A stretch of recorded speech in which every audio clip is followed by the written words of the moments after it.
Sapo que chama chuva e que diz que foi, não foi. A mulher que pega foice tem o traje de viúva. Raposa que come uva tem o dente degotado. Homem que faz machado já pode chamar ferreiro. Nego do beiço coveiro tem o pé aparentado. Rádio Web EO. Aqui se faz, aqui se paga.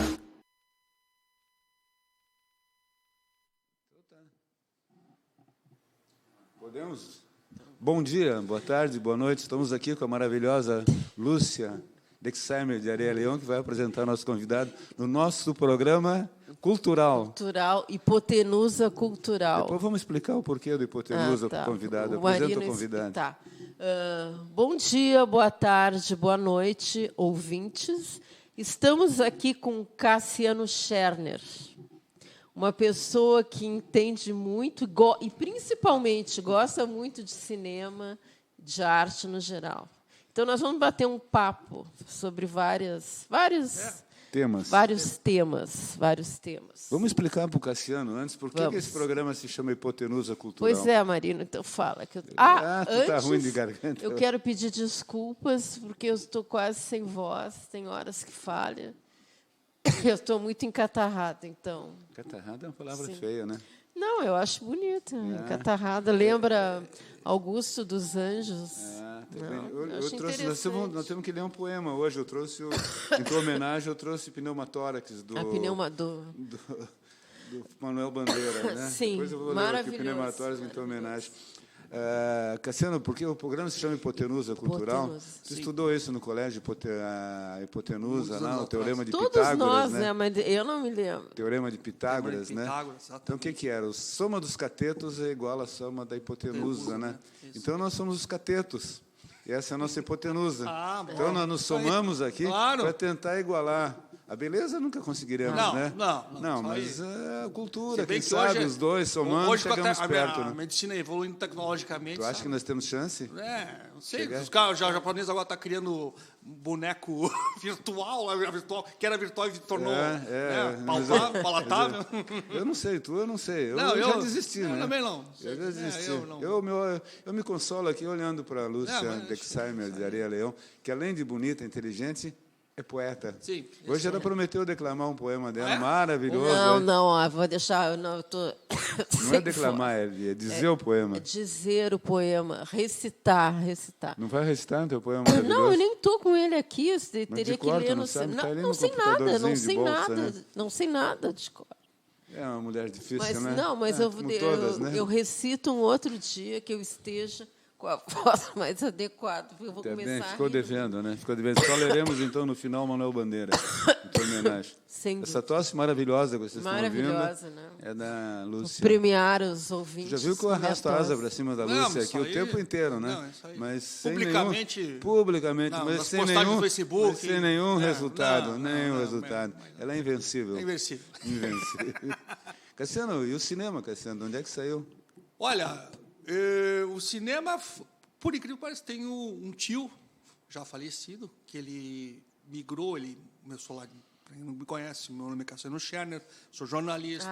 Isso que tenho eu ia dizer. Pós-doutorado, quer dizer, tenho doutorado em comunicação social, mestrado em comunicação social. Na PUC? Durante 20 a graduação na Unicinos e a pós-graduação toda na PUC.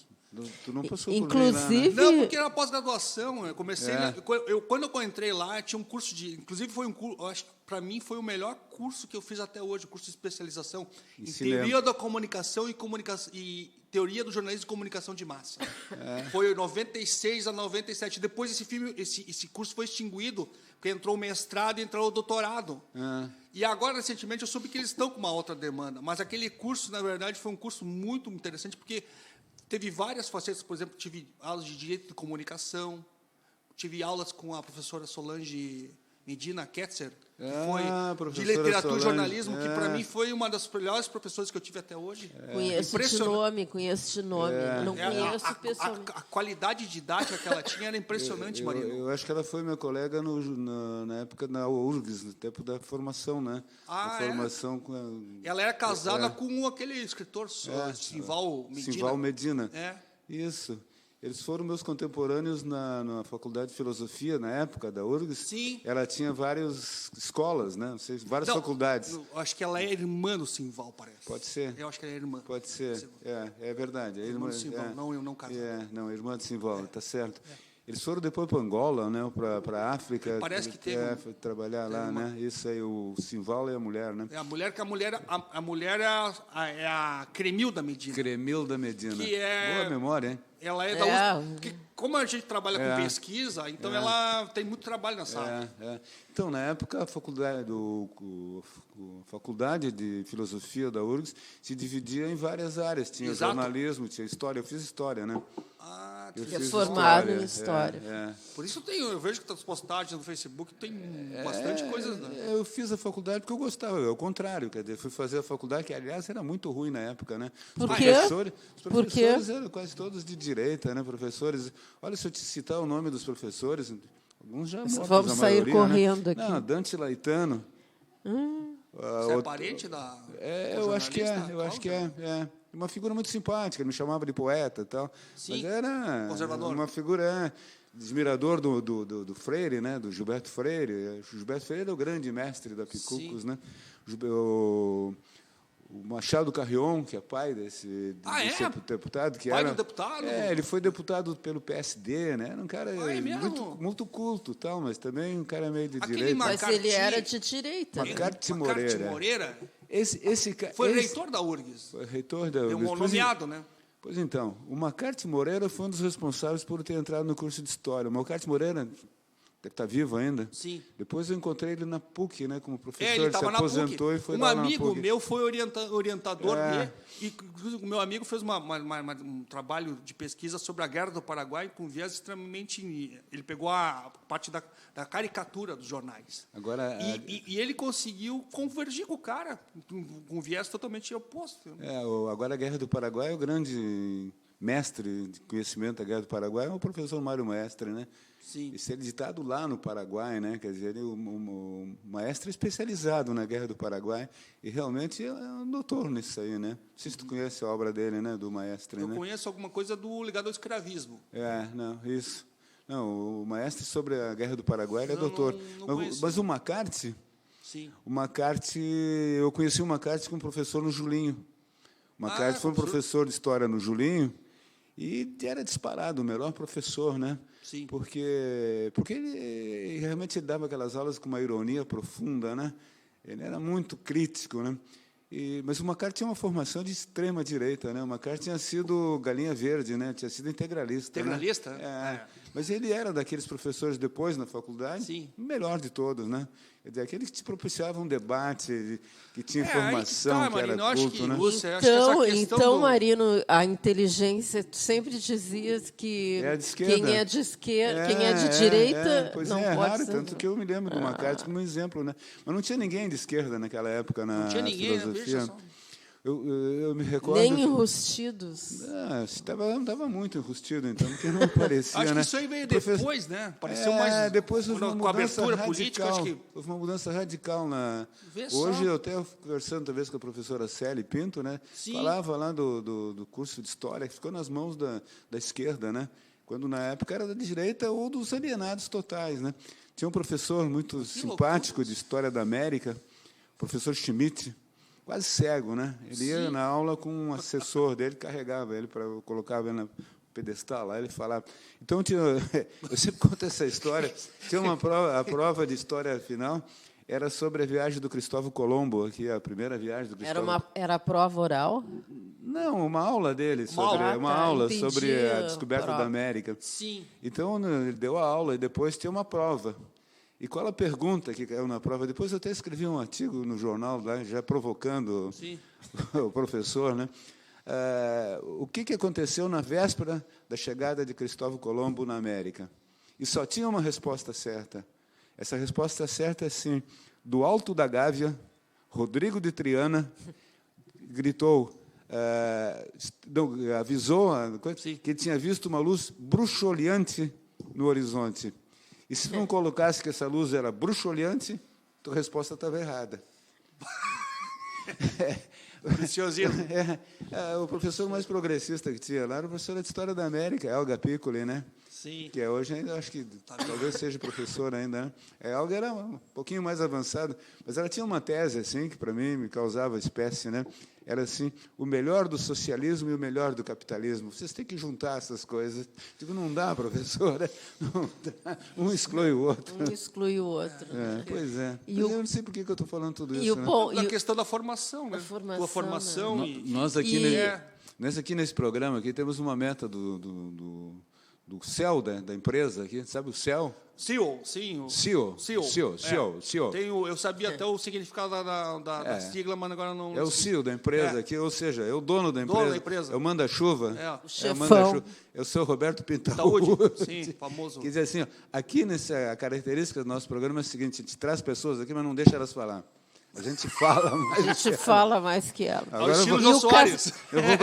eu vou contrariar o E o Cassiano, tiveste programa de rádio, né? Não, antes dali do cinema, o meu tio, ele migrou, ele foi morar em Belo Horizonte, e lá ele fez faculdade de arquitetura, e depois ele fez uma faculdade de cinema que teve lá, na época, na PUC Minas.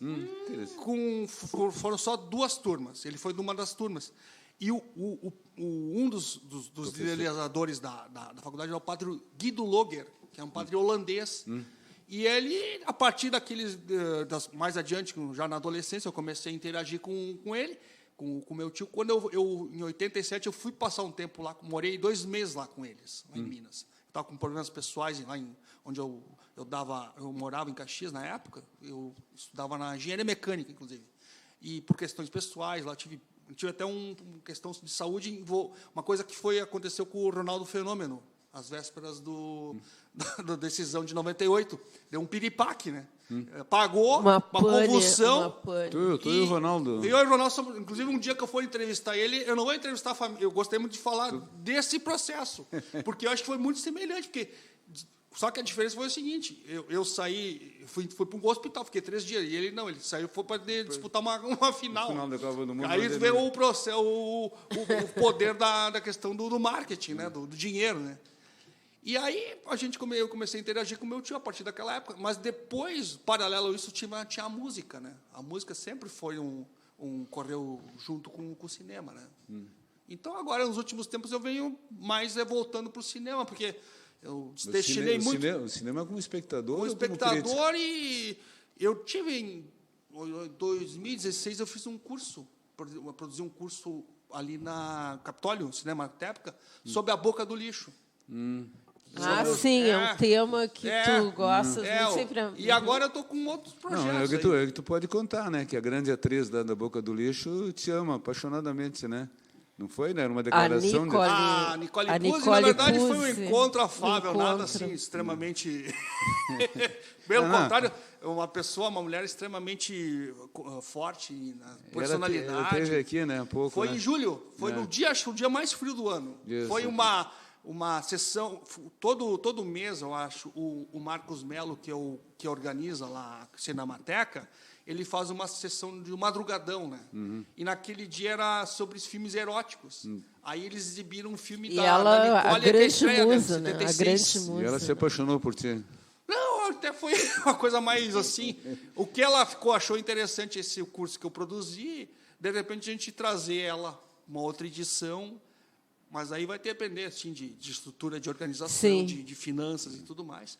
E tentar trazer ela para, de repente, conversar, E esse curso foi curso de... O final de semana foi só sábado e domingo, né? E eu fiz um apanhado ali de alguns filmes da Boca do Lixo, o que os filmes... Como é que são hoje vistos, né? Como é que eram vistos na época. Quais são os teus... Como é que a crítica vinha. Quais são os teus prediletos? Da Boca do da Lixo? Boca do Lixo.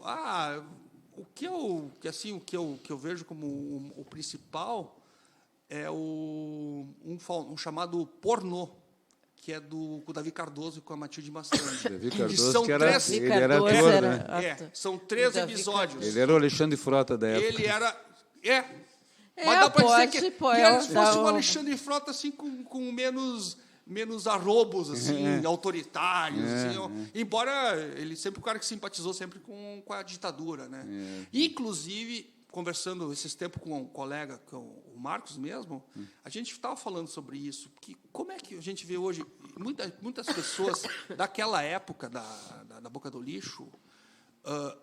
a Nicole, ela já é diferente, ela é uma pessoa que foi para um lado mais progressista, porque ela saiu. Mas teve muita gente que ficou nesse estigma aí de ditadura. Uma das pessoas que eu vejo assim que ficou assim, defende essa coisa extremista que está aí hoje, a Rosana Guessa. Ela é meu contato no Facebook. As postagens dela, assim, basicamente, é Bolsonaro. Mas antes vê a questão da época... Esses caras vivem um pouco no outro mundo, né? Tipo Regina Duarte e outros, né? Agora, outro dia, Cassiano, eu estava comentando a respeito o ponto de partida foi esse filme do Brizola, né? Que tem coisas extremamente ridículas em todo caso. Eu não assisti ainda. Não. Quando eu vi lá no Guion, quando terminou a sessão, as pessoas aplaudiram, né? Porque, sim tem aquela... O ator que faz o Brizola é muito bom, né? Ele faleceu, né? Agora vai fazer um ano, né? Ele faz muito interessante. Mas eu estava me lembrando e comentando que o Brasil teve um tipo de cinema muito mais mais típico nosso, né? Que a gente abandonou. Agora tu lembrou o filme da Boca do Lixo, eu tinha lembrado das Chanchadas da Atlântida, né? Exatamente. Do Carlos Manga, do J.B. Tanco. O Carlos Manga, né? Que eram filmes memoráveis, né? Avisa os Navegantes, Barnabé, Tu És Meu, Carnaval no Fogo. Né? Dupla Oscarito, Grande Otelo. Oscarito, Grande Otelo. Né? Isso foi abandonado, né? Quando entrou aquela praga do cinema novo, né? Praga em bom sentido, né? Ou mau sentido, sei lá. Porque era um cinema de imitação, né? Quer dizer, a gente... As paródias, né? Era uma paródia. O Homem do Sputnik. Não, eu digo o cinema novo brasileiro, de certa forma, tentava construir aqui no Brasil os troços que os franceses fizeram, né? Inclusive, esse meu tio falecido, que profundamente conhecia o cinema, ele tinha um viés muito conservador. Daí ele sempre dizia, cuidado com Glauber Rocha e Godard, esses aí são os enganadores. Dessa turma eu gosto muito do Nelson Pereira dos Santos, né? Sim. Do Rio 40 Graus. 40 Graus. Maravilhoso. Vidas Secas, né? Rio Zona Norte. Vidas Secas. Vidas Secas é muito. Esse cara é um cara sério, né? Eu não sei esses outros, né? Em todo caso. O Glauber, eu acho Terra em Transe, assim, uns grandes filmes, mas depois o Glauber, a partir dos anos 70, ele começa a se perder muito na questão hermética. É que esses filmes causavam um certo espanto para nós na época, né? Sim. E a gente tinha, Por quê? Época, porque eles tinham uma estética completamente diferente e uma proposta para intelectual, entende? Sim. Quer dizer, um cinema para intelectuais, que, de certa forma, aquela agora do Godard, né? Que o Truffaut não tinha, mas o Godard tinha muito, né? Tinha muito. O Godard tinha até muito. Até hoje, assim. Mas causa espanto isso? Na época causava espanto, porque né? Acho que havia toda uma fermentação de a gente caldo de cultura muito forte. A gente queria se sentir cultos. Né? Eu me lembro que na época do Clube do Cinema, né? Sim. A gente assistia aqueles filmes, aquele filme do Kurosawa, aqueles filmes japoneses, muitos dos quais tu não entendia a estética, não entendia o porquê daquelas coisas, mas tu era proibido de criticar, né? Sim. Eu me recordo que eu saí uma vez da sessão do Cinema Imperial e tinha visto um filme, Não Deixarei os Mortos. Era um filme que eu sabia até o título em japonês. Biryuma no Tategoto. Não podia criticar, senão seria linchado. Era sobre os caras que perderam a guerra, lá, os japoneses, que tinham que trazer os mortos de volta para... né? Não podiam deixar os mortos em terra estranha. E eles cantavam o negócio, e eu me recordo que na saída eu falei para eles, é um musical japonês. Quase apanhei do Gastal, né? O PF Gastal. O PF Gastal. O PF estabelecia o PF foi um grande incentivador dessa nova visão, visão crítica do cinema, né? Eu convivi um pouco com ele lá na época do cinema. Inclusive, eu mostro com orgulho a minha carteirinha de sócio do Clube do Cinema, né? Eu era, acho, sócio 60 e pouco. Meu pai também foi sócio. E era uma época que a gente se reunia na Roda da Praia, e um dos temas não era só futebol que a gente discutia política e cinema, né? Tinha algumas pessoas como Hélio Nascimento, que eu reputo como o maior crítico de cinema do Brasil, né? Impressionante. E o cara continua com a mesma trajetória até hoje, está no Jornal do Comércio. Eu conheço bem a história do Hélio. O Hélio foi meu companheiro de aula no Julinho, né? O Hélio largou a segunda série do Julinho porque ele disse que estava perdendo tempo lá de ler, né? Sim. E de ir ao cinema. Ele começou trabalhando na parte burocrática do Jornal do Comércio, na parte administrativa. Ele trabalhava como funcionário administrativo. E quando o Goida saiu do Jornal do Comércio para fazer a crônica do Zero Hora, né? Esse jornal que não dá para dizer o nome, Naquele jornal. Herança da última hora, né? Naquele jornal, o Hélio ficou, né? O Hélio tem um livro muito de trajetória do cinema, né? Eu encontrei o Hélio, acho um mês atrás, lá no Guion, né? Sim. Ele continua a mesma pessoa, né? Apesar de uma modéstia incrível, né?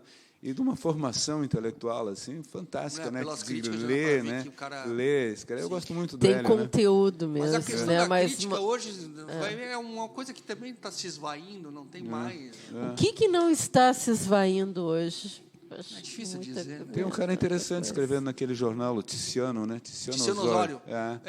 Ele é respeitável, né? Ele tem, não sei como é que ele está lá, né? Mas ele tem. Que ali é assim, sempre tem que ser. Ele é o reduto, né?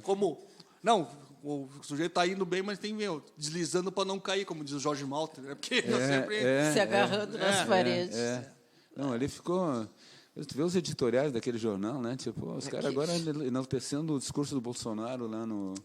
Eu acho que foi o único no mundo. Eu acho que ali ficou um troço, pegar aquele Davi Coimbra lá, ver a trajetória do cara. O cara era um Coriga. aspirante Nelson Rodrigues e hoje virou um advisor, lá, um conselheiro do Sirotsky para a política. Né? Então, pois é, mas ele é grato, né? Os caras salvaram a vida dele, né? Eu acho que tem uma... Bem lembrado, tem isso também. Salvar a vida fica dele, lá, né? Aí fica falando aqueles coisas. Esse tempo até tu botou lá numa postagem, lá falando que ele fez enalteceu não sei o que lá, e eu disse, não vou dizer o que também. Né? Pois é. Se o cara é grato, se fizeram salvar a vida dele, até se entende, né? Ou não se entende, né, minha caríssima poeta? Entendo, não entendendo, né? Não, entendo, gratidão é uma coisa, não vou tirar os méritos da gratidão. Mas o programa mesmo da Gaúcha... Mas a pessoa, ele como jornalista, ele teria a obrigação de ter um espírito crítico. Bota uns entrevistados ali, que tem umas figuras que... Eu te confesso que eu não ouço, né? Timeline. Isso eu escutei umas 2-3 vezes. Assim, eu não ouço. Eles gostavam muito de botar, na época do Bolsonaro, que ele era candidato, botavam ele lá, indo lá, a fazer uma espécie de... Não era uma entrevista, era uma show, uma entrevista, uma espécie, parecia uma coisa de auditório, aquilo, sabe? Aquele esloveno, o Zizek, né, os jovens Zizek, né? Sim. Ele fala um negócio, o grande atraso, né, na revolução, e a gente precisa sonhar com a revolução, né? Nós que somos humanistas e queremos que os homens todos sejam iguais, a gente sempre imagina que um dia vai se fazer uma revolução, vai estabelecer-se a igualdade, sim, não apenas a igualdade naquele sentido da Rosa Luxemburgo, né?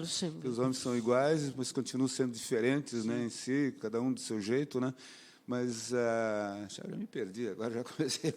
Voltei com a Rosa Luxemburgo. Me perdi na história. Eu ia falar outra coisa, daqui a pouco eu lembro, né? Daqui a pouco eu lembro, né? O que eu ia falar mesmo? Me ajuda aí. Bom, não sei. Não sabe? Não lembro. Falando da Revolução, né? Sei lá. Do Zizek, né? O Zizek culpa não a direita pela não a revolução, mas pela essa esquerda progressista, democrática, entre aspas, né, socialista, parlamentarista, né? Quer dizer, são esses caras todos, né, no decorrer da história que travaram a revolução, né? Que chegaram, olha, nós estamos juntos até um ponto, aí chegou esse ponto, bom, agora chega, né? Aqui no Brasil, né? Tivemos 21 anos de ditadura feroz, né? Pouco apareceu aí as cartas, né, os documentos secretos mostrando que o Geisel queria escolher os caras que iam ser executados, né, os prisioneiros podiam ser executados. Apareceu isso aí? Claro. Porque antes a Copa era livre, né? Os caras lá, os esbirros lá, os milicos encarregados da repressão matavam quem eles queriam, né? Aí quando o Geisel assumiu, levaram para ele qual era o esquema. Ele disse, não pode ser assim, temos que botar ordem no galinheiro, né? Quer dizer, não são todos que merecem ser executados.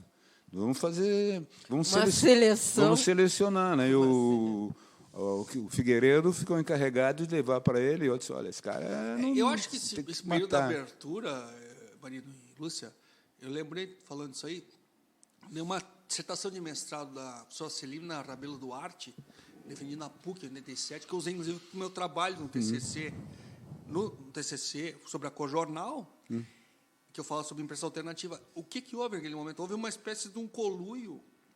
Houve o Golbery, que era o grande mentor intelectual, ele se encarregou de fazer reuniões com os principais editores dos então principais jornais, que era o Jornal do Brasil, o Estadão, o Globo, a Veja, eu não lembro mais quem. E que houve assim, uma certa, vamos acomodar, a abertura... Lenta e gradual. Era o lema do Geisel, né? Era um lema. Abertura constante, lenta e gradual. A democracia relativa, que democracia relativa. É um termo muito... Não, e fizeram um grande acordão, né? E uma das figuras mais infames desse processo, né? E depois foi exaltado aí como figura, foi Tancredo Neves, né? Sim, o Tancredo sempre foi conciliador. Ele foi... aparecia como conciliador. Um grude, ele estava sempre grudado em alguém. Né? Em 61 foi ele que foi a Montevidéu, convenceu o Jango a aceitar o acordo dos milicos. O Brizola queria prendê-lo. Se ele viesse de Montevidéu, o voo fizesse escala em Porto Alegre, o Brizola ia prendê-lo. E ele soube disso aí, foi direto de Montevidéu para Brasília, né? Sim. E depois ele foi o homem que conduziu, né? Ele, quem era o grande escudeiro dele, o nosso governador aqui, né? O meu amigo, até meu amigo, o Antônio Brito, né? Antônio Brito. Esses caras fizeram um grande acordo, né? Quer dizer, uma democracia relativa. Sim. Né? O acordo com o Fernando Henrique, com a, né? A própria estrutura do governo ali da Nova República, se tu pega chamados dissidentes do PDS, então, uma figura que o Sarney virou vice, depois virou presidente. Aí aquela gente ali, foi um expurgo também, que houve também, por um lado tinha esse aí, mas por outro lado tinha o Maluf, que ninguém gostava, até os militares tinham houve ali... Teve a convenção do PDS em 84. Sim, que aí foi meu conterrâneo, inclusive, o Mário Andreasa. Mário Andreasa, que perdeu para o Maluf. E mais o Aureliano Chaves. O Aureliano Chaves. Foi vice-presidente, era vice do Figueiredo. Tentou se desgrudar. E aí botaram o Maluf, tinha uma máquina poderosa atrás dele. É que esse período do governo militar mereceria ser estudado com mais... Sim. Com mais afinco.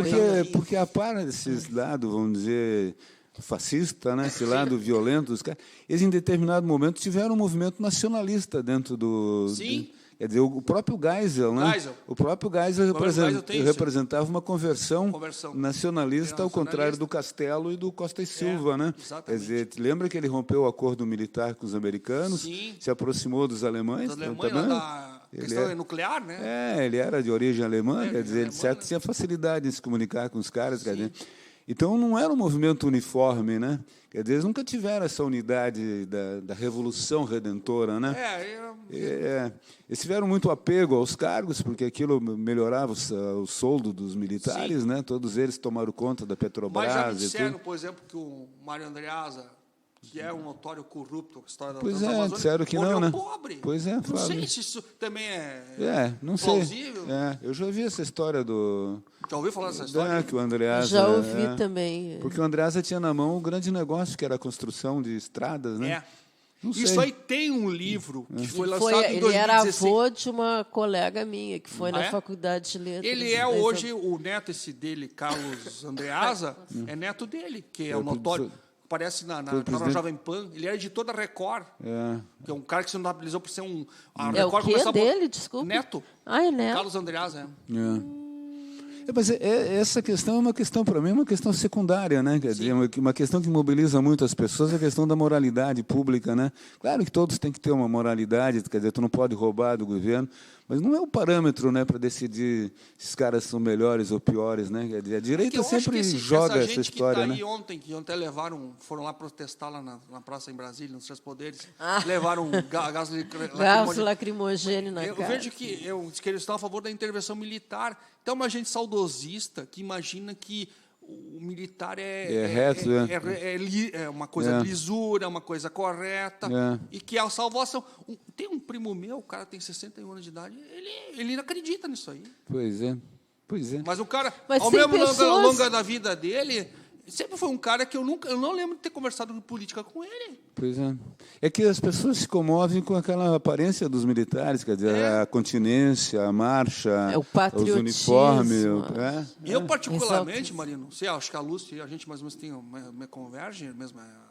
Eu tenho um trauma disso aí, sabe? Essa coisa de chegar no dia da 7 de setembro, obrigado a marchar. Sempre achei ridículo. Essa coisa de ordem. Essa coisa...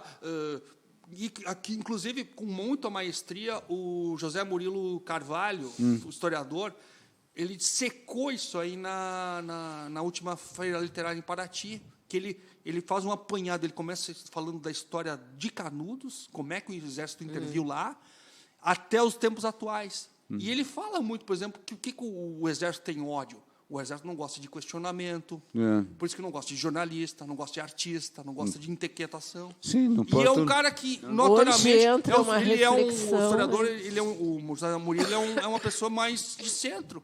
Mas quem quiser, dou a dica aí, procura no YouTube, no canal lá na Feira Literária, está a palestra dele na íntegra. Não, e agora, esses caras, apesar de tudo, quer dizer, apesar de toda essa... A gente achar os bons, são os idiotas, são os débeis mentais, mas esses caras são organizados, né? Essas escolas cívico-militares, isso é um absurdo, isso é um aborto, né, que estão querendo criar no Brasil. Porque esse foi o embrião do nazismo, lá da juventude nazista alemã, foi aí, porque... Eu não acho. Outro dia eu estava até discutindo, a pessoa com quem eu estava discutindo é casada com filha de militar, etc. Não, meu pai foi íntegro, meu pai foi correto, tal. Pode ter sido, entende? Mas esses caras têm uma filosofia que só serve para eles, né? Não serve para o resto da humanidade. Nós não queremos marchar unidos, né? Nós queremos escolher nossos caminhos, né? Claro. Quer dizer, aquela música do Vandré, né, que fala, né, quer dizer, com os soldados com armas na mão, assim, né, quer dizer, o Vandré pegou bem aquilo, quer dizer, nas escolas se ensinam, né, a não pensar, né, a não né, é isso que esses caras querem, não pensa, faz, né? Obedece. Nós não queremos obedecer, não questiona, né? Nós queremos chegar a um consenso. Eu acho que, inclusive, quem segue a carreira militar é uma coisa estritamente vocacional. Ou seja, você tem que se submeter a regras, a não cometer deslizes. Não é meu caso, não é o caso. Não, muito menos. Sabe, a gente tem uma Sim, nós queremos decidir por cara. Então tem que ficar ali naquele tacão, aquela coisa da ordem, coisa e autoritária. Pode ser preconceituoso da minha parte, mas eu acho que quando o cara volta para a carreira militar, ele está dando uma demonstração de falta de inteligência, falta de cultura, de espírito agressivo, autoritário, etc. Né? Ninguém vai ser militar se não tiver esse espírito de autoritário, né? Espírito autoritário. Espírito autoritário, tu tem que... E aquela coisa independente de uns ou outros, tu até... e aquela coisa mais da estratégia, do inimigo. Funciona cara, assim. Eu fui soldado durante 10 meses, né? Sim. Quando eu estava na terceira série do colégio... Não, eu estava na terceira série do colégio, eu podia entrar no CPR, ser oficial da reserva e tal, mas eu não quis, né? Não, eu fiz o teste, mas a minha ideia era não ficar. Não, eu não... Vai cair fora. Eu não quis, porque eu disse, não, eu vou com o populacho lá, né? Eu fui soldado no 18º Regimento de Infantaria, 18RE, que era ali do lado da PUC, era ali do lado da PUC, né? Ali do eu fui soldado ali durante 10 meses, achando assim que eu ia fazer uma revolta interna, que eu não ia aceitar a autoridade.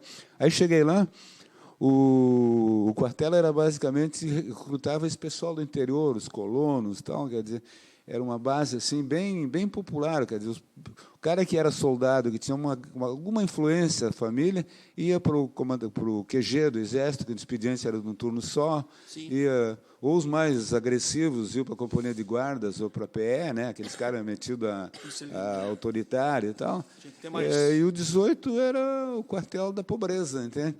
para aqueles caras que vinham do interior, tudo, que tinham a ranchada, como eles chamavam, tu comia no quartel, tal. Aí eu cheguei lá, eu tinha 3º ano do ginásio, os caras precisavam de alguém na companhia de comando de serviço para bater os expedientes, aí eles começaram a me dar vantagens. Por exemplo, eu não tirava serviço, eu não precisava cortar o cabelo, e eu tinha uma autorização para andar paisano na rua. Olha só. Então, quer dizer, eu me Até que locupletei, te deu bem. me corrompi. Sim. Corrompeu, se vendeu. Me vendi aos verdes de oliva. Claro que o cabelo não significava... Não usava. Eu Sim, usava mas o cabelo deu normal, o pouco que eu tinha Sim, já. o normal daquela época não era. Não, os recos cortavam a raiva. Tu bota a mão aqui, o que não for teu, não era marca. Eles cortavam tudo, né? Cortavam tudo. Rapavam, né? Então... eu não consegui me revoltar dentro do quartel. Aliás, interessante. E para completar, cara, o comandante me deu uma autorização para eu receber porque o cara que não era ranchado, Sim. tu tinha um salário mínimo. Ah, é? Sim. Eu ainda tinha essa mordomia. Isso não aí, foi isso aí, Marino? cara, eu não posso falar porque é muito Vamos ver. Tá, mas antes da Redentora, depois... Antes. Foi no ano glorioso da Copa do Mundo de 1958. Olha aí. Eu fiquei 10 meses no quartel, ainda saí sem ter feito o curso, apto a ser promovido a cabo e sargento. Olha só. Mas saiu no lucro, então. Porque muita gente que serviu... perdi meu tempo lá, 10 anos. eu perdi. 10 meses fazendo... Podia ter feito... Não, mas no caso até tu conseguiu conciliar. Conciliar, né? Terminar o curso, né?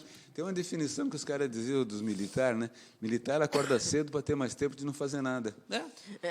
Tu gosta? É bem isso, bem isso. Quando faltar uns 5 minutos aí, tu me avisa, cara, que eu preciso ler o poema do Manuel Bandeira aqui, em homenagem. Ainda tem 20. Tem bastante tempo ainda, tem bastante tempo. Eu perguntei para o Cassiano no início, né? Sim. Ai, qual é o teu poeta predileto? Tu me cortou aqui. Mas eu fui mais rápida. Meu poeta, Charles Bukowski. Bukowski. E o brasileiro.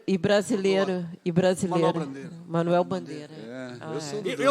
Mas eu vou confessar, eu até falando para a Lúcia antes do... Eu sempre tive uma facilidade mais em escutar. Eu sempre gostei mais de escutar declamação. Quando tinha o falecido Abujamra no Provocações, aquilo era um deleite. Agora, ler poesia... Eu sou fãzoca do Carlos Drummond de Andrade, né? Eu gosto mais dele como cronista. Inclusive, eu estava vendo agora, semana passada, um programa no Arte 1, do Humberto Werneck, que ele está fazendo a biografia agora do Carlos Drummond. Do Drummond, E ele falando muitas coisas interessantes da história da vida do Drummond, que era um cara assim... Acho que a Folha publicava, o Correio publicava... O Correio da Manhã e depois no Jornal do Brasil. Aqui em Porto Alegre, não sei se a Folha ou o Correio chegou a republicava publicar crônicas? as crônicas do Drummond, né? Isso eu não sabia. Não me lembro se Correio ou Folha. Eu sabia que o Correio da Manhã e depois o Jornal do Brasil, que ele era colunista. De repente estou fazendo com confusão, mas acho que eu li então, aqui em Porto Alegre. Então tu preferes as crônicas? Eu acho a o Carlos poesia. Drummond como cronista...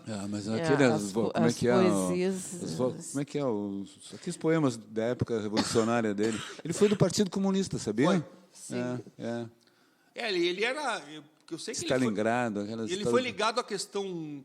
Quando foi o Capanema, né, que levou ele o Capanema que levou ele para o Ministério da Educação. Ele virou um burocrata lá. Aí, inclusive, estava lendo uma entrevista vocês devem ouvir falar do doido do Ezequiel Neves, que era um Ezequiel crítico musical. Que faleceu há pouco tempo. É o partner do Cazuza. Aí ele disse que gostava de seguir o Drummond. O Drummond gostava de mulher com bunda grande, mulatas. Aí eles, volta e meia, ele via o Drummond passeando lá no Rio de Janeiro. Atrás de uma bunduda. Eu tô lendo agora. Here. Grande. O livro... O pacto entre Hollywood e o nazismo, né? Como o cinema americano colaborou com a Alemanha. Tu que gosta de cinema, sim. Tem algumas coisas aqui muito interessantes. Se refere ao período anterior à guerra, né? Aquele período onde que o Hitler assumiu o poder, em 1933. Sim. Mas a partir de 1930, quando os nazistas já estavam muito fortes já dentro da Alemanha. Isso. E em 1933, quando ele se tornou chanceler. Aliás, as pessoas esquecem que o Hitler foi eleito, né? Foi eleito. Ele foi eleito. O pessoal acha que foi ditadura, mas não. Não, ele foi eleito. Quer dizer, uma máquina atrás. O Hindenburgo chamou o Hitler para formar o ministério, porque os comunistas e os democratas lá não se chegavam a um acordo. Né? E apesar de ter um partido que na época ainda era minoritário, ele ganhou o poder, etc. Mas aí ele armou também com a SS, né? Sim, ele tinha. Primeiro era SS, né? SS, Schwab. Não, a SA. Não, acho que é era SA primeiro. SA? SA, daquele. Das milícias. Aquelas milícias amarelas, Amarelas. Né? Parda, camisa parda. Sim. Do Romo, né? Do Romo, que era homossexual, né? Assumido, né? Sabia isso? Não sabia. Quem que era homossexual? O Romo, que foi o cara, o comandante das milícias, um cara que andou pela Bolívia aqui e tal. E ele tinha uma ideia de que, quando eles tomaram o poder, era a primeira parte da Revolução. Aquele do nacional-socialismo, ele imaginava, sim, não um regime socialista, mas ele era contra a burguesia, a alta burguesia. Né? Sim. Por isso que os caras que pediram ao Hitler que tirasse o Romo. É o famoso episódio daquela noite das facas afiadas. Das facas afiadas. Quando eles liquidaram, quando o Hitler, de acordo com a Wehrmacht, o exército, para ter o apoio da Wehrmacht, ele liquidou com esses caras. E o Romo foi preso e levado para Munique. Isso e o Hitler foi lá em Munique tentar convencer o Romo a desistir. Sim. E o Romo não desistiu, e ele ofereceu para o Romo a possibilidade de ele se suicidar. E o Romo se matou. Então, o Romo se recusou a se matar. Os tenentes, os militares, entraram lá na prisão e mataram o Romo, né? Porque ele era homossexual, quer dizer, apesar de dizer que o Hitler também tinha algumas tendências, né, que era meio rustidão e tal, mas o Romo era assumido. E tem esse filme, né, como é que é, os deuses vencidos. Tem um filme que mostra, com Helmut Berger e outro, não sei se tu lembra, que mostra esses caras nas orgias. Eles foram liquidados dentro de uma orgia masculina, né, que os SA foram lá e acabaram com ele. Mas o interessante desse livro é que mostra que os grandes estúdios de Hollywood tinham, antes da guerra, a Alemanha era o segundo mercado, para a Primeira Guerra, né? Era o grande mercado de cinema deles. E depois, eles continuaram, quando terminou a guerra, tentaram retomar o mercado na Alemanha. E o grande problema foi aquele filme Sem Novidades no Front, né? Sim. Baseado no livro do Maria Remarque, né? Remarque. Que era contra o nazismo. E eles fizeram um acordo com o governo alemão, da época do nazismo, para passar o filme não só na Alemanha, mas em outros países com cortes, onde fosse... Sim. que não agradava ao nazismo, né? Sim.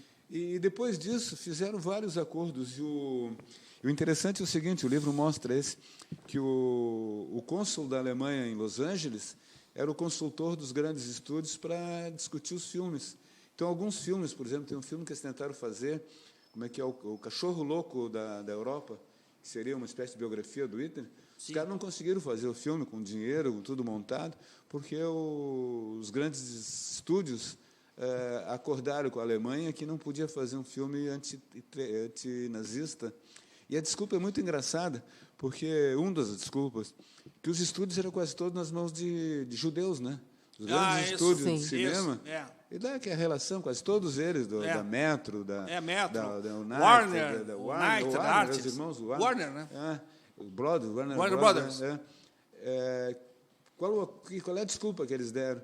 Que se fizesse um filme mostrando, porque já começava a aparecer na imprensa os prenúncios do Holocausto, né? Quer dizer, a perseguição aos judeus. Por que os caras não podiam mostrar isso aí para os estúdios? Porque isso ia criar nos Estados Unidos uma imagem antijudaica, que os caras iam se dar conta que, como os judeus, se os alemães estão perseguindo eles, é porque alguma coisa eles fizeram. É ética do policial, né? Estão prendendo o cara, alguma coisa ele fez, né? Tem alguma culpa. Então fizeram um acordo, né, entre os grandes estúdios e o Goebbels, enfim, serviço e é o que esse livro mostra. E ele conta uma história muito engraçada aqui, que o Hitler gostava muito de cinema, né? Sim. Ele era um grande cinema fã. dentro do Reich. E sabe qual é o que ele mais gostava? Qual? Me revela aí? Do Mickey. Mickey House. Mickey Mouse. Falou na postagem. Tu escreveste, né? O Goebbels deu para ele um bloco, né? De filmezinhos do Mickey, de presente de aniversário. Ele é que esse ditador doido aí da Coreia do Norte aí, também é outro. Não, esse é dos bons. Esse Sim, é do lado bom. O Kim. O Kim. Adora. O sonho dele é conhecer a Disneylândia. O Kim é do lado bom, cara. Esses caras, o avô dele foi a independência da Coreia, lá que os americanos frustraram, dividiram a Coreia, lá botaram aquele Sigmund Rhee. É isso aí, hoje canalha, né? até hoje está. Eles dividiram. Mas até hoje não fizeram o armistício. É como se tivessem parado a guerra em 53 e... Mas o acordo de Potsdam, que dividiu a Alemanha, dividiu a Europa, tinha uma cláusula que tanto na Alemanha como na Coreia, a partir de determinado momento, iam fazer uma eleição e iam unificar. Na Alemanha, quem boicotou a divisão da Alemanha foram os ocidentais aqui, ao criar a República Federal da Alemanha, com Adenauer, que era um ex-nazista, né, no comando. Por quê? Porque unificar ia fazer mais um país comunista na Europa, né, ou de esquerda, na época, se fizesse a eleição. E o mesmo caso para a Coreia. A Coreia tinha se libertado da luta contra os japoneses, foi uma luta heróica. O avô do Kim, o velho Kim. O velho. E os americanos boicotaram. Trouxeram um cara lá, que era um exilado, lá, o Sigmund Rhee, que vivia nos Estados Unidos, e botaram lá em Seul. Aí os outros caras não se aguentaram, foram lá e tomaram tudo, só que não tinham condição de manter, né? Aí os americanos foram empurraram os caras até quase a fronteira da China, né? Aí os chineses disseram, chega, por aqui basta.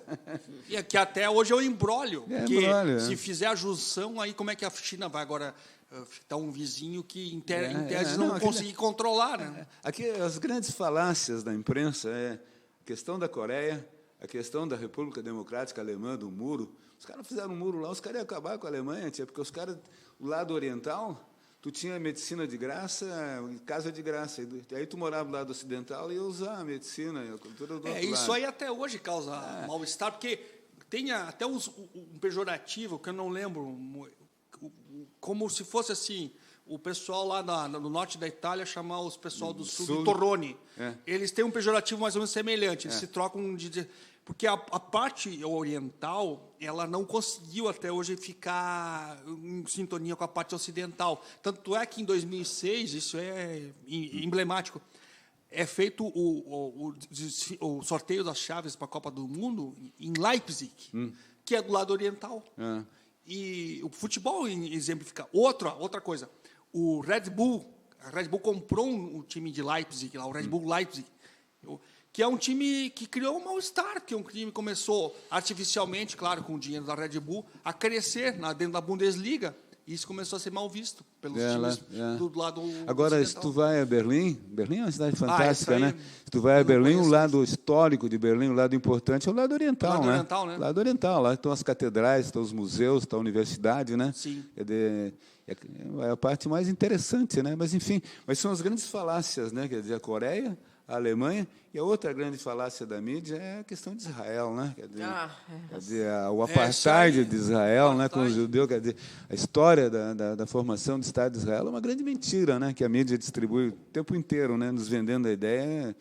Né, que foi uma coisa pensar. Cara, quando fizeram a independência de Israel, quer dizer, porque ali é muito jogo de interesse dos ingleses. Quem patrocinou a formação do Estado de Israel foi a União Soviética, né? Sim. Na ONU, né? O Vichinsky, dos caras, né? Mas, enfim, quando proclamaram a independência de Israel, o pedaço que seria de Israel, a parte que seria o Estado de Israel, tinha 1/3 só de judeus, né? Os outros 2/3 eram palestinos, né? No Estado de Israel, não na divisão total, né? Quer dizer, a divisão total era 100% palestinos de um lado, e aquele pedacinho lá em torno de Jerusalém, de Tel Aviv e tal, onde seria Israel, ou foi Israel, era 1/3 de judeus, né? Bom, eu tenho que declamar, eu tenho que ler o poema aqui do Manuel Recitar, Bandeira, né? ler. Tu quer ler? Ou quer que eu leia? Tá. Se eu achar aqui, né? Não dá, hoje eu não consigo. Tá aqui. Tá fônica. Tá aqui, em homenagem a Lúcia.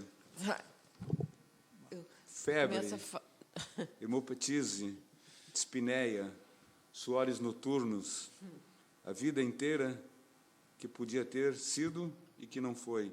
Tosse. Mandou chamar o médico. Diga 33. Respire. O senhor tem uma escavação no pulmão esquerdo e pulmão direito infiltrado. Então, doutor, não é possível tentar um pneumotórax? Não. A única coisa a fazer é tocar um tango argentino.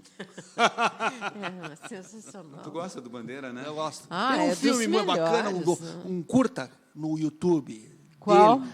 Qual? Eu não lembro. É eu acho que até sobre ele. Sobre Sobre ele o Manuel vivo, aí Bandeira. filma, aí, o cotidiano dele, ele morando ali é uma espécie de um beco tem em Copacabana, se ainda existe, acho.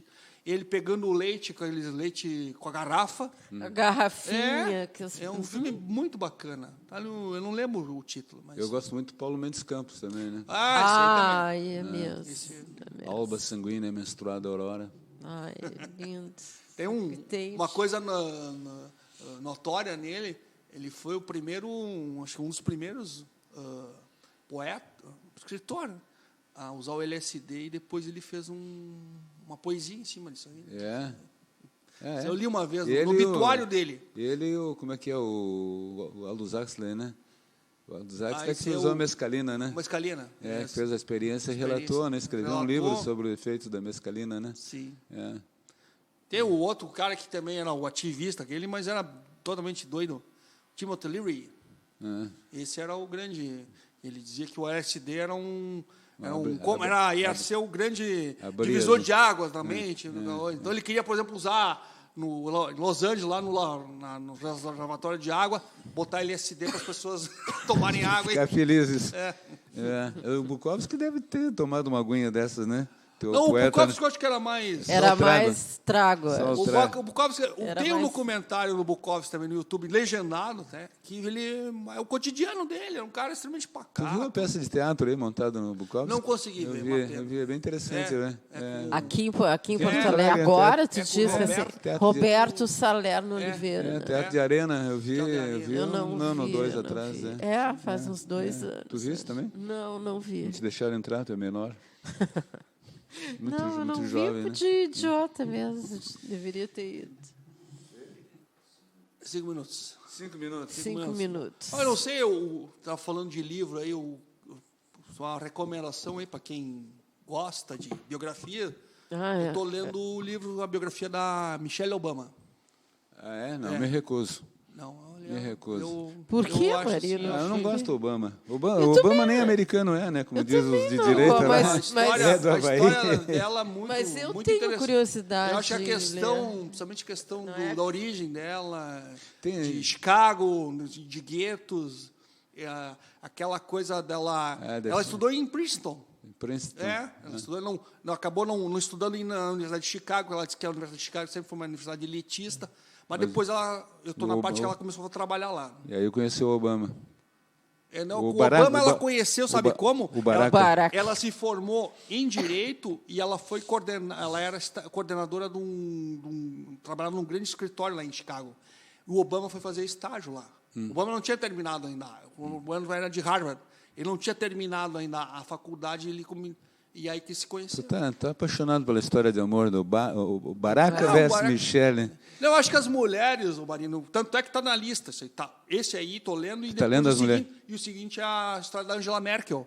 Inclusive, eu dei de presente para minha mãe. Gostaria de porque ler. A minha mãe ela tem fisicamente e até em termos de condução lá da família tem muito da Angela Merkel. Da Frau. Da Frau Merkel. Frau Merkel. Eu acho que a Frau Merkel, inclusive, apesar da questão conservadora, mas é uma mulher que tem uma visão mais, digamos, perto do que é essa direita que está aí hoje. Uma visão eu recomendo que leias o perfil dela, que saiu na Piauí no mês passado. Ali está muito bem feito. O Barack tem uma imagem do Barack que eu não perdoo, né? Mas que ele é do Havaí, né? Sabe a história do Havaí, né? Os havaieiros eram polinésios, né? Era um reinado, né? O último reinado, era uma rainha no Havaí, a última, né? Sim. E os americanos chegaram lá a pretexto de aqueles grupos religiosos, né? E começaram a plantar açúcar lá e tal, e tomaram conta do poder. Primeiro foi uma base militar, depois virou Estado, né? Virou Estado. Virou Estado depois da Segunda Guerra, né? Isso. Durante a Segunda Guerra foi uma base importante. Uma base militar, né? Sim, ali que foi o Pearl Harbor, né? Pearl Harbor. Mas a cena para mim que é terrível do Barack, ele assistindo naqueles bunkers lá da Casa Branca, o comando americano matando o Bin Laden. Sim. Horrível, Ele assistindo, horrível. Não pode, né? Não gosto. Era um assassinato, eu acho né? que isso aí, mano, Não eu vejo pode. muito a questão dos Estados Unidos. Esse tempo até eu estava lendo, não sei se vocês chegaram a ver, o Netflix tem um documentário sobre o Robert Kennedy. Eu acho que os Estados Unidos é aquela coisa, dentro do possível a gente vai fazendo alguma coisa, sabe? Então, sabe, ele, ao mesmo tempo que ele teve essas coisas escabrosas aí que tu relatou, ele tentou. Mas não pode, não, o presidente de um país assistir o assassinato, porque foi um assassinato, né? Os Na caras estavam verdade, presos todo dentro. mundo já estava de olho nessa história, todo mundo sabia que... Sim, mas ele pelo menos podia fingir que não Podia estava assistindo e disfarçar. Eu acho aplaudindo, que né? ficou também essa Aplaudir coisa a morte, muito... Como é que eu vou dizer? A história do 11 de setembro ficou aquela coisa da afronta, deles terem sido afrontados. Hoje é grande discussão, esses não explodiram. Pois é. É. Que aí falam que é uma conspiração, se não, pretexto para se não explodiram lá Mas essas teorias o prédio, conspiratórias né? hoje estão muito em voga. Né? Mas eu estava falando de escritores que voltaram. Outro dia, acho que foi o Cristóvão, né, que escreveu sobre o Fernando Sabino, né? E eu estava lembrando Marcado. o que foi, né, aquele livro, né? Tinha um Encontro Marcado, né? Foi um evento, né? Talvez um dos livros que teve mais editado no Brasil. Tem 100 edições do livro do Fernando Sabino. Tu não leu o Encontro Marcado? Li. Todo mundo leu o Encontro Marcado, né? Tu não leu o Encontro Marcado? Falha da minha... Pois é, teve uma época que era fundamental tu ler o Encontro Marcado, né, do personagem, aquela história toda, né? Aquele homem mais frágil, né, que não aparecia muito na literatura, né? Traído pela mulher, tal, né? Todas aquelas coisas do cara que era campeão de natação e depois regride, né? Não consegue mais ganhar as competições. Muito interessante, né? Foi uma boa lembrança. O Fernando fez parte de toda uma época, né? Que a gente lia muito. Falando no Werneck, que eu disse, eu tenho um livro interessante sobre esse pessoal, o desatino da rapaziada, os escritores e jornalistas mineiros dos anos 30 aos anos 70. Os mineiros. E ele fala desse pessoal, ele fala do Otto Lara. Otto Lara Rezende. O Fernando Sabino ganhou do sogro, Benedito Valadares. Que é uma era figura... sogro do... Era sogro, ele era genro do Benedito Valadares. Benedito Valadares deu um cartório para ele. E um cartório, que é o melhor negócio do mundo, né? Imagina. Quando ele se separou da mulher, ele abriu mão do cartório, né? Quando ele se separou da mulher, a Heloísa, né? Ele abriu mão do cartório, ele foi morar nos Estados Unidos e tal. E eu, né? Abri mão de um cartório, eu seria incapaz disso. Marino, eu seria incapaz. Sabiam, Marino Lúcia, vários filmes, curta-metragens sobre escritores. Inclusive, ele esteve aqui em Porto Alegre filmando o Érico Veríssimo. É verdade, ele fez filme. Mas eu não cheguei a ver esse material, porque... O Érico é outro, né? Quer dizer, o Érico tem um livro fundamental, que é O Tempo e o Vento, né? Outras coisas muito chatas, né? Sim. Mas O Tempo e o Vento é fundamental na literatura brasileira, né? E não cai bem hoje falar bem do Érico, né? Por quê? Porque, não sei, é um escritor meio careta. Teve aquela polêmica famosa do filho. atual polemista, não, o Juremir. Juremir com o Luiz Fernando. Criticou 96, ali, deu aquele imbróglio. Aí, ao mesmo tempo, hoje o Jeremias se coloca como uma pessoa mais... De esquerda. Levemente de esquerda. Né? O Érico tem um livro sobre a Guerra Civil Espanhola, que, para mim, é o último grande ato de humanidade. Né? Tem um livro sobre a Guerra Civil Espanhola. Qual é o título? Lembra? Eu não me lembro. Tem um personagem que é um brasileiro que se inscreve nas brigadas internacionais. Daqui a pouco dá para procurar aí no Google. É um livro do Érico. Eu li praticamente todos eles, mas esse... Claro, não está à altura, né, daqueles outros livros sobre a Guerra Civil Espanhola, mas ele fez uma tentativa de enxergar a guerra sob o lado dos republicanos, né? Sim. Dos socialistas, né? Enfim, ali foi um... Tem vários livros, né, publicados, né, sobre a guerra. Agora, o Padura fala nisso também, né? Sim. Esse livro do Trotsky, né, do cachorro, né, do homem que amava os cachorros. O homem que amava os cachorros. Esse é um livro que eu O Mercader participou lá da Guerra Civil Espanhola, né, o cara que deu uma picaretagem, né, picaretaços. Eu cheguei a ver agora no Netflix a história desse cara, o filme. Do Mercader? Como é que aconteceu todo o processo, como é que ele chegou junto lá, como é que ele foi incumbido de ser o... Mas o Padura fala bem isso, né? O Padura fala. Fala. era aqueles caras, aqueles trotskistas americanos, né? Ele namorava uma trotskista americana que era secretária do... Não, mas aí ele se meteu lá na União Soviética, ele ganhou uma medalha. Ganhou uma medalha lá e disseram, ó, tua missão é essa, vai lá. Parece que sim. Então tá, né? Estamos chegando ao final. Mais uma brilhante edição, né, do programa. Hoje um pouco... Hipotenusa cultural. A Lúcia está um pouco debilitada, né? Não consigo falar quase. Então, Lúcia, a última palavra é tua, hein? Então, bom dia, boa tarde, boa noite. Sabe por que esses 3 cumprimentos? Porque fica on demand? Não, porque o programa é reeditado à noite, de manhã e tal, então a gente tem que cumprimentar. Tem que cumprimentar. Pô, foi ótimo estar contigo aqui. Foi ótimo. Agradeço o convite do Marino e da Lúcia, mas espero voltar aqui outras vezes. Sim. Agora, e que estamos aí para discutir cultura, política, tudo que... Isso é uma coisa revolucionária hoje no Brasil, discutir cultura e política, é uma coisa progressista, tremendamente progressista, porque daqui a pouco vai ser proibido discutir isso. Então vamos aproveitar. Hoje você questionar é você ser um cara outsider. Você não pode, você tem que obedecer e tem que ficar enaltecendo. Questionou é comunista. É comunista. Mas se bem que eu até sou comunista, mas questionou é comunista. Tem que obedecer o que está escrito na bandeira do Brasil. Na bandeira, ordem e progresso. Ordem e progresso, Ordem né? e progresso. Nós somos positivistas, hein? Tá bom. Então tá. Certo. Até a próxima. Até a próxima. Mas o Marino... Dá para falar?